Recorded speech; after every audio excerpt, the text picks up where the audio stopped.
Ya, sumya sholatu sholatan, ya, silatun bainal abdi wa rabbih. Dinamakan sholat itu dengan sholat karena apa? Hubungan antara hamba dengan Tuhannya.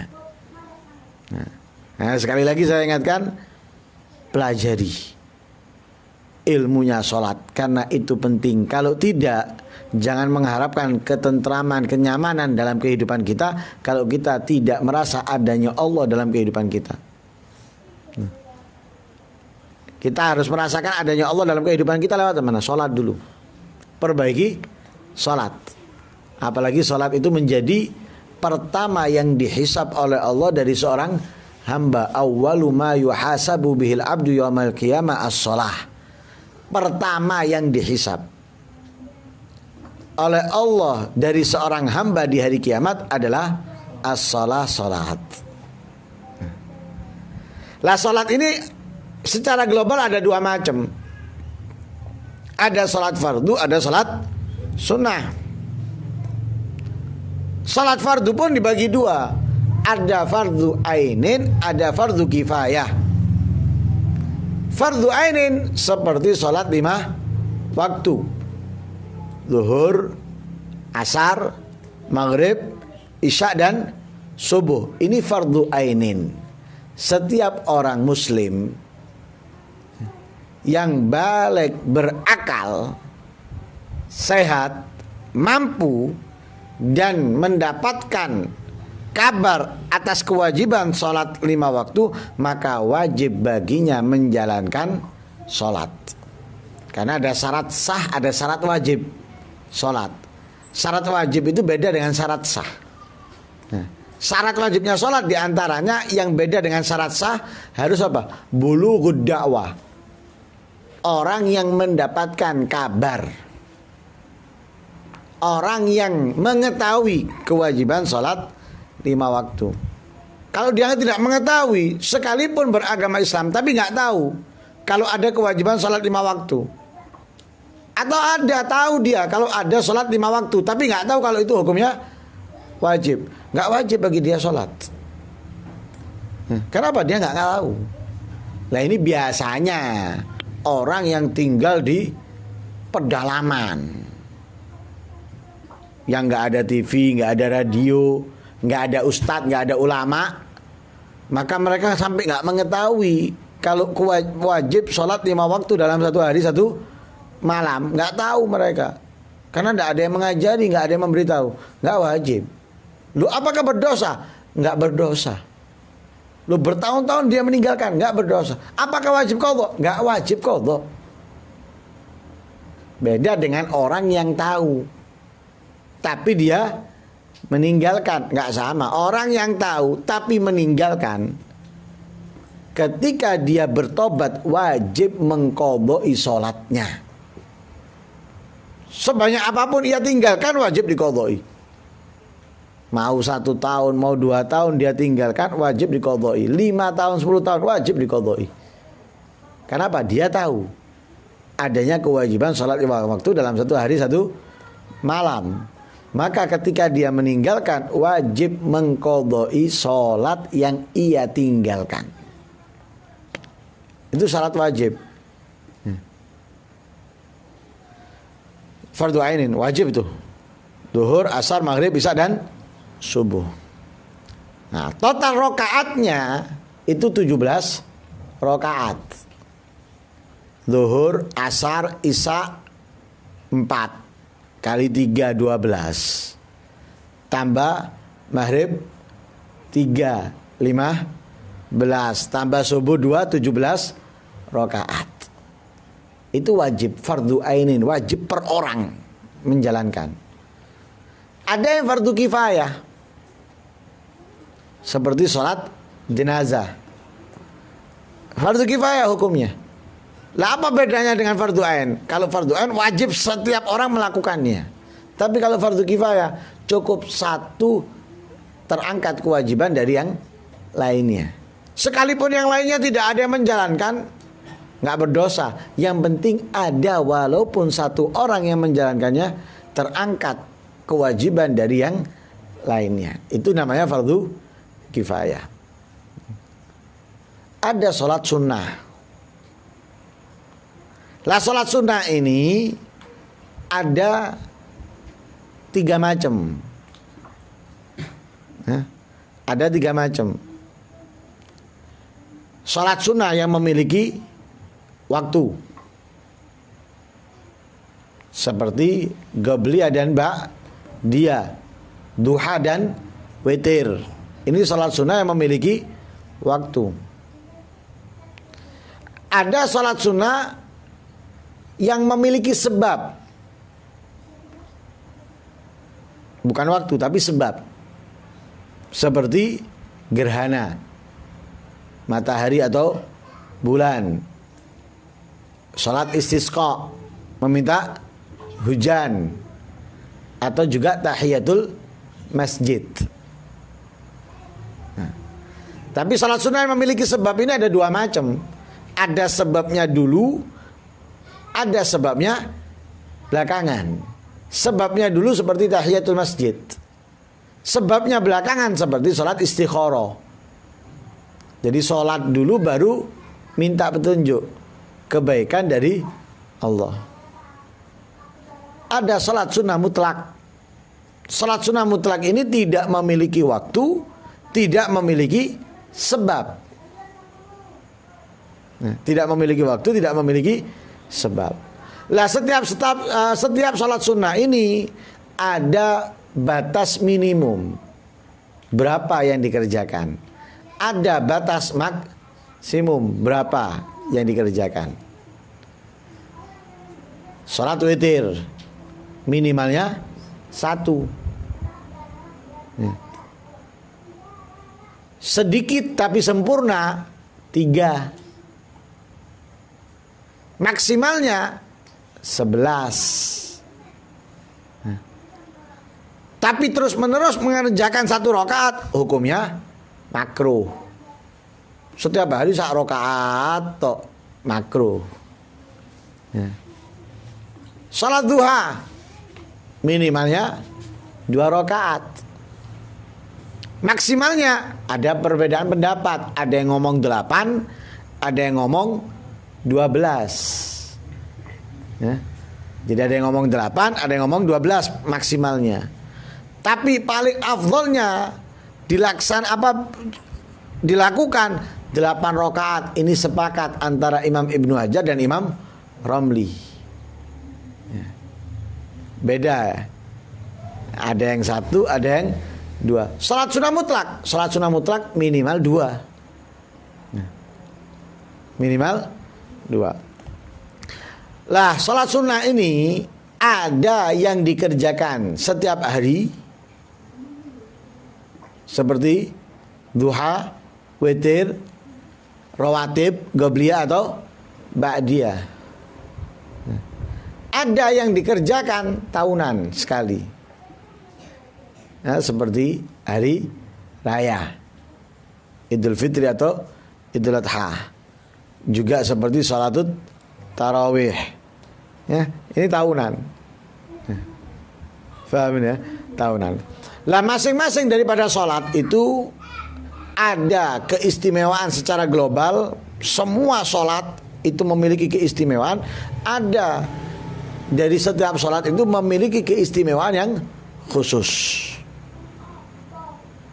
Contoh, sholat secara keseluruhan itu memiliki keistimewaan siapa yang sholat. Siapa yang sholat ketika dia ruku atau sujud, ini berjatuhan dosa-dosanya.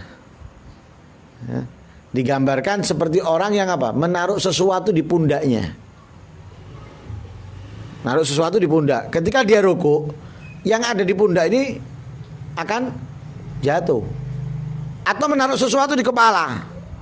Ketika dia sujud akan jatuh. Seperti itulah dosa dari seorang hamba. Ketika dia sholat, saat ruku atau sujud akan berjatuhan dosanya. Ini untuk setiap sholat. Sholat apapun. Sholat apapun. Sama juga di dalam ayat Al-Quran yang Allah firmankan, innal hasanati yudhibnas sayyiat. kebaikan-kebaikan itu dapat menghapus, menghilangkan keburukan-keburukan. Ya, sebagian ahli tafsir mengatakan yang dimaksud adalah sholat. Lah sholat ini ada yang memiliki keistimewaan khusus. Sholat 5 waktu. Secara keseluruhan bagus. Keistimewaannya besar. Tapi ada yang lebih khusus lagi dari sholat 5 waktu, seperti sholat subuh atau seperti sholat asar, menurut perbedaan yang ada di dalam perkataan al-wusta, hafidhu ala salawati was salatil wusta. Itu berarti memiliki keistimewaan khusus. Ya, memiliki keistimewaan khusus melebihi yang lainnya. Ya, melebihi yang lainnya. Nggak sama. Jadi yang lainnya istimewa, tapi 2 sholat ini menurut perbedaan memiliki keistimewaan yang khusus daripada yang lainnya. Sama juga dengan apa yang disabdakan oleh Rasul Shallallahu Alaihi Wasallam ya, tentang sholat isya dan sholat subuh. Katanya Rasulullah, athqalus sholati alal munafikin sholatul isya wa sholatul fajri atau sholatul subhi. Ya. Paling beratnya sholat yang dilakukan oleh orang-orang munafik. Paling beratnya sholat yang dilakukan oleh orang-orang munafik, yaitu sholat isya dan sholat subuh. Bahkan Nabi mengatakan, lau ya'lamuna fihima la atahuma walau habban, walau habwan. Jika mereka mengetahui apa yang disediakan oleh Allah dalam sholat subuh atau dalam sholat isya, niscaya mereka akan siap mendatanginya walaupun dengan merangkak. Walaupun dengan merangkak akan siap mendatanginya. Jangankan dekat, jauh didatangi. Ini yang disabdakan oleh Rasulullah membedakan kelebihan keistimewaan daripada sholat 5 waktu yang lainnya. Lah di antara sholat yang memiliki keistimewaan yang beda dengan yang lainnya, yaitu 2 rakaat sebelum subuh. 2 rakaat qobliyah subuh. Jadi secara keumum sholat rawatib, ya, ini sholat rawatib ada 2. Ada rawatib yang dinamakan muakkadah, ada yang ghairu muakkadah. Sholat qobliyah ba'diyah ada yang dinamakan dengan sunnatun muakkadatun, ada yang dinamakan dengan sunnatun ghairu muakkadah. Apa perbedaannya? Perbedaannya, sunnatun muakkadatun itu tidak pernah ditinggalkan oleh Nabi, baik ketika Nabi berada di dalam kota maupun ketika Nabi keluar kota. Tidak pernah ditinggalkan oleh Nabi, selalu dikerjakan. Adapun yang ghairu muakkadah itu kadang dikerjakan, kadang ditinggalkan, sekalipun Nabi ada di dalam kota. Nggak bepergian, tapi kadang ditinggalkan oleh Nabi. Kenapa? Ghairu muakkadah. Lah yang muakkadah ini, yang muakkadah itu pertama sholat qobliyah subuh, 2 rakaat qobliyah subuh. Ya.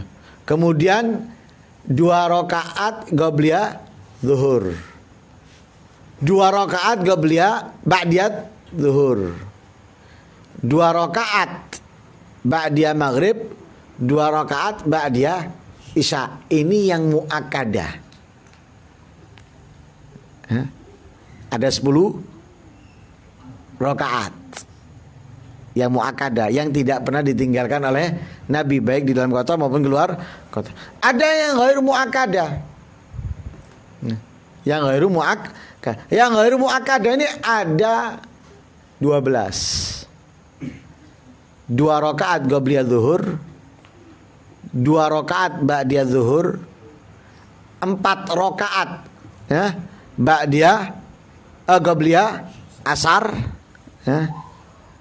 Kemudian 2 rakaat qobliyah maghrib, 2 rakaat qobliyah isya. Ada 12 rakaat. Lah kalau kita mau menjalankan semuanya boleh. Misalnya zuhur qobliyahnya 4 rakaat, ba'diyahnya 4 rakaat, boleh. Malah ada dalam hadis disebutkan, man shalla qabla dzuhri arba'an wa ba'daha arba'an haramallahu jasadahu 'alan nar. Barang siapa yang salat qabliyah zuhur 4 rakaat dan ba'diyah zuhur 4 rakaat, maka Allah haramkan jasadnya dari neraka. Qabliyah asar dijalankan, bagus, nggak apa-apa, walaupun ghairu muakkadah. Bahkan keistimewaannya jelas. Rasulullah mendoakan, rahimallahu imra'an shalla qabla al-asri arba'an. Didoakan oleh Rasulullah, mudah-mudahan mendapatkan rahmat orang yang sholat sebelum asar 4 rakaat. Loh, ada keistimewaan walaupun yang ghairu muakkadah. Di antaranya yang istimewa yaitu sholat qabliyah subuh. Dikatakan oleh Rasulullah di dalam hadis yang kita baca, rakaatal fajri khairun minad dunya wa ma fiha. 2 rakaat qabliyah subuh itu lebih baik daripada dunia dan seisinya. Lebih baik. Bukan sama baiknya, lebih baik. Bukan harta yang sedikit, tapi dunia dan seisinya. Bayangkan dunia dan seisinya. Ini kalau kita lihat orang yang terkaya pun tidak memiliki dunia dan seisinya dia. Terbatas, paling berapa dia miliki daripada yang lainnya. Tapi ini orang yang melaksanakan sholat sunnah qabliyah subuh 2 rakaat, yang dia dapatkan ini lebih baik daripada dunia dan seisinya. Jadi keistimewaannya sangat besar ini. Keistimewaannya bukan sedikit tapi banyak. Bukan sekedar banyak tapi sangat banyak. Makanya sampai dikatakan oleh Sayyidina Aisyah yang diriwayatkan dari An Ibn Juraid, An Atha, An Ubaid bin Umar, An Aisyah radhiyallahu anha qalat. Katanya Sayyidina Aisyah, aku tidak pernah melihat Rasulullah segera melaksanakan daripada kesunahan seperti segeranya Rasulullah di dalam menjalankan sholat sunnah qabliyah subuh. Jadi sangat lebih cepat Nabi daripada sunnah-sunnah yang lainnya. Loh, kenapa kok dikatakan lebih baik daripada dunia dan seisinya? Ada beberapa alasan. Di antaranya, orang itu kalau sudah bangun tidur cepet-cepetan untuk urusan apa? Dunianya. Oh, cepet-cepetan. Sing dodolan sayur misalnya. Bangun tidur, jam 1 tangi. Langsung. Kadang raup tok berangkat nang pasar wis. Buka. Cepet-cepetan untuk urusan dunia. Sehingga Nabi memberitahukan kepada mereka bahwa 2 rakaat qabliyah subuh itu lebih baik daripada dunia dan seisinya. Apalagi dari apa yang mereka cari. Apa yang mereka akan dapatkan. Jelas tidak sebanding. Sehingga diperintahkan fala tatrukuhuma wa tastaghilu bihi. Jangan pernah tinggalkan keduanya. Sibukkan dirimu untuk mengerjakannya. Itu alasan pertama. Alasan kedua, kenapa Nabi mengatakan 2 rakaat qabliyah subuh itu lebih baik daripada dunia dan seisinya? Dikatakan bahwa hisabnya umatnya Nabi Muhammad itu seperti waktu kita menjalankan 2 rakaat sholat qabliyah subuh. Jadi tidak lama, tidak panjang hisabnya. Hisabnya umatnya Nabi Muhammad nggak panjang, tidak lama. Sehingga itu lebih baik daripada dunia dan seisinya. Karena hisab kalau lama itu ruwet dan sangat menunda kita untuk menikmati surga. Karena para ulama berkata, di hisab itu sudah jenis daripada azab. Orang dihisab itu sudah jenis daripada azab. Yang enak itu apa? Yang enak itu tanpa hisab. Nah, coba ini misalnya ada orang punya pekerjaan mengerjakan banyak orang. Akhirnya setiap orang itu datang ngelapor. Antri kan? Lah, dengan antri ini otomatis apa? Memperlambat pulangnya dia ke rumah. Dia harus ngelapor, sik ditanya, loh kok iso seperti ini? Kenapa nggak seperti ini? Kok seperti ini? Loh, yang kedua, yang ketiga ini nunggu yang pertama. Loh, lama. Menunda pulang. Memperlambat kepulangannya. Tapi coba tanpa hisab. Loh kan enak. Waktunya pulang langsung mulai wis. Nggak bingung. Nah, begitu juga ketika kita di akhirat.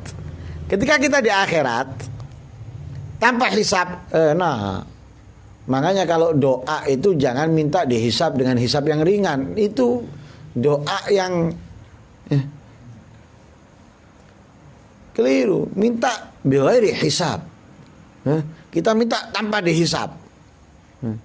Kalaupun nanti dapatnya dihisab, lutung daripada ndak sama sekali. Yang penting kita minta bighairi hisab. Sehingga Nabi memerintahkan kita atau menganggap itu lebih baik daripada dunia. Untuk apa? Untuk mengingatkan kepada kita akan besarnya rahmatnya Allah kepada umatnya Nabi Muhammad SAW dengan waktu itu. Dengan waktu itu. Sehingga Abu Hurairah, Sayyidina Umar memerintahkan kita untuk tidak meninggalkan salat qabliyah subuh. Abu Hurairah berkata, la tada' rak'atail fajri walau tarakatkal khair. Jangan engkau tinggalkan salat 2 rakaat qabliyah subuh sekalipun engkau ditendang oleh kuda. Walaupun ditendang oleh kuda, jangan tinggalkan salat qabliyah subuh. Bahkan Sayyidina Umar menganggap salat qabliyah subuh ini huma ahab ilayya min humurin na'am. Lebih aku cintai daripada kendaraan yang sangat istimewa, yang sangat mahal. Nah, begitu juga diriwayatkan oleh Imam Baihaqi, la yuhafid ala rak'atil fajri illa awwab.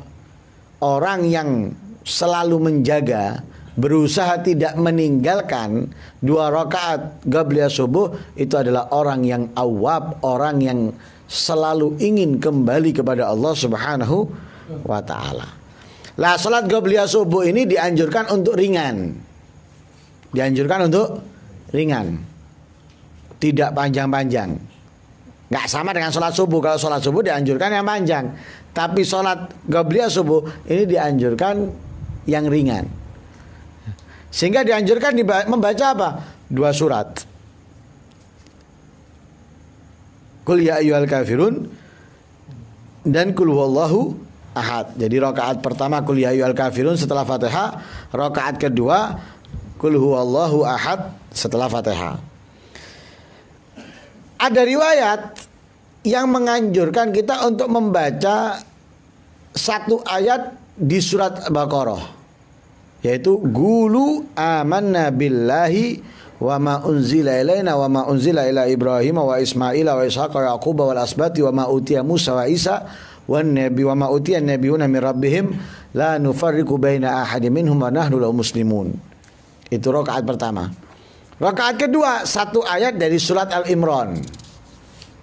Qul ya ahlal kitabi ta'alau ila kalimatin sawa'in bainana wa bainakum alla na'budu illallaha wa la nusyrika bi syai'an wa la yattakhidha ba'duna ba'dhan arbaba min dunillah fa in tawallaw faqulu syhadu bi anna muslimun. Jadi 1 ayat dari surat Al-Baqarah yang diawali dengan qulu amanna billahi wa ma unzila ilaina wa ma unzila ila Ibrahim wa Ismail wa Ishaq, dan 1 ayat dari surat Al-Imran yaitu qul ya ahlal kitabi ta'alau ila kalimatin sawa'in bainana wa bainakum alla na'budu illallaha wa la nusyrika bihi ba'duna wa la nusyrika bi syai'an wa la yattakhidha ba'duna ba'dhan arbaba min dunillah sampai akhir. Ada lagi yang menganjurkan membaca Alam Nasra dan Alam Taro. Jadi rakaat pertama setelah Fatihah Alam Nasrah, rakaat kedua setelah Al-Fatihah Alam Taro. Dikatakan barang siapa yang merutini membaca 2 surat tersebut, yaitu Alam Nasrah dan Alam Taro di qabliyah subuh, zalat anhu alilatul bawasir. Jadi yang punya ambeien akan hilang penyakit ambeiennya, bawasirnya. Ada yang mengatakan bukan hilang penyakit bawasir atau ambeien, tapi la yara syarran dzalikal yaum, tidak melihat keburukan di hari itu. Di orang yang membaca Alam Nasrah dan Alam Tara di 2 rakaat qabliyah subuh tidak akan melihat keburukan untuknya di hari itu. Kenapa kok bisa seperti itu? Karena dikatakan man shallahuma bi alam wa alam lam yusibu fi dzalikal yaum alam. Ya. Siapa yang membaca di 2 rakaat qabliyah subuh Alam Nasrah dan Alam Tara, dia tidak akan mendapatkan di hari itu alamun kesedihan atau kesusahan. Sehingga Imamul Ghazali berkata di dalam kitab Wasailul Hajat, ya, beliau mendapatkan cerita bukan dari satu orang soleh, tapi banyak orang yang soleh. Ya, dikatakan man qara'a fi raq'atil fajr Alam Nasrah wa Alam Tara qasurat anhu yadu kulli aduwin wa lam yaj'alhum alaihi sabila. Barang siapa yang membaca di 2 rakaat qabliyah subuh Alam Nasrah dan Alam Tara, ini musuh tidak dapat membahayakannya. Jadi setiap musuh tidak akan mendapatkan tidak bisa membahayakannya, dan tidak ada peluang untuk membahayakan dia. Jadi tidak ada peluang untuk membahayakan tidak bisa, dan tidak memiliki kesempatan atau peluang untuk membahayakannya. Ini 2 rakaat sebelum subuh. Jadi lebih baik daripada dunia dan seisinya. Lah setelah salat sunnah qabliyah subuh, ya, setelah salat sunnah qabliyah subuh itu disunahkan kita berbaring dengan lempeng kanan membaca Allahumma rabba Jibril wa Israfil, Allahumma rabba Jibril wa Mikail wa Israfil wa Izrail, ya, ajirna minan nar 3 kali, atau a'udzubika minan nar 3 kali. Itu setelah salat qabliyah subuh atau sunatul fajar, ya. Nah, ini keistimewaannya. Makanya rugi, ya, kalau kita bisa mengerjakan, bisa melakukan, tapi tidak kita tinggalkan, tidak kita amalkan. Nah, mudah-mudahan yang sedikit, ya, dari apa yang diajarkan oleh Rasul Shallallahu Alaihi Wasallam kepada kita dapat kita lakukan dalam kehidupan kita, sehingga kita bisa mendapatkan banyak keistimewaan di sisi Allah Subhanahu Wa Taala dan mendapatkan ridha dan rahmatnya. Amin Allahumma amin. Wa sallallahu alaihi wasallam Muhammadin nabiyil ummi wa alihi wasallam walhamdulillahi rabbil alamin.